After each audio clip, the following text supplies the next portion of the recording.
নমস্কার বন্ধুরা, রিয়ার হেসেলে আপনাদের সকলকে স্বাগত জানাই। আজকের রেসিপি চিংড়ি মাছ চিচিঙ্গা আলু দিয়ে পাতলা ঝোল। প্রথমে আমরা চিচিঙ্গাগুলোকে লম্বা লম্বা করে কেটে নিয়েছি, তার সাথে আলুগুলোও কেটে নিয়েছি। অন্যদিকে শুকনো লঙ্কা, গোটা জিরে ও তেজপাতা আমি শুকনো খোলায় ভালো মতো একটু টেলে নেব। কড়াইয়ে আমি দিয়ে দিয়েছি। এবার গ্যাসটা কমিয়ে আমি আলতো আলতো করে ভেজে নিচ্ছি।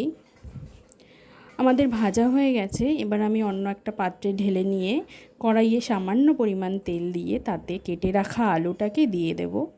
আলুটাকে ভালো করে ভেজে নিতে হবে। আলু ভাজা হয়ে গেছে।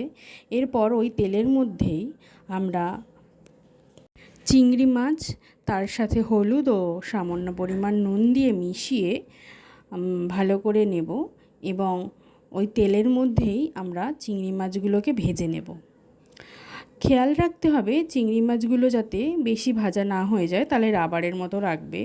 আমরা আলতো আলতো করে ভেজেই তুলে নেব।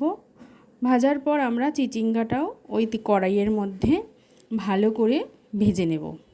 চিচিঙ্গাটা ভাজতে গিয়ে দেখবেন প্রথমে জল ছাড়ছে।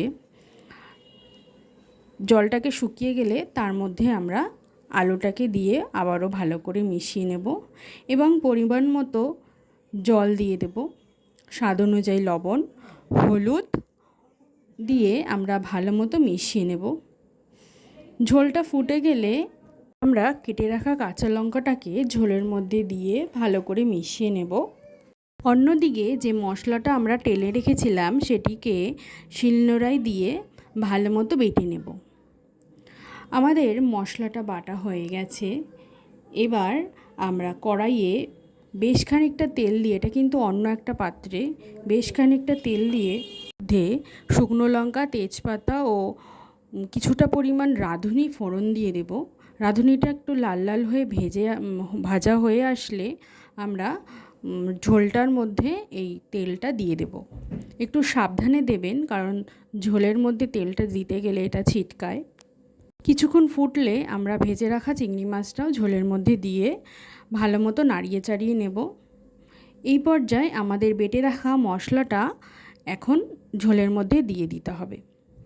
মশলাটা দিয়ে ভালো করে আমরা একটু নাড়িয়ে চাড়িয়ে নেব এবং মিনিট কয়েক ফোটালেই দুর্দান্ত রেসিপিটা রেডি হয়ে যাবে। এটি কিন্তু খুব সুন্দর খেতে হয়। আপনারা অবশ্যই ট্রাই করে জানাবেন রেসিপিটা কেমন হলো।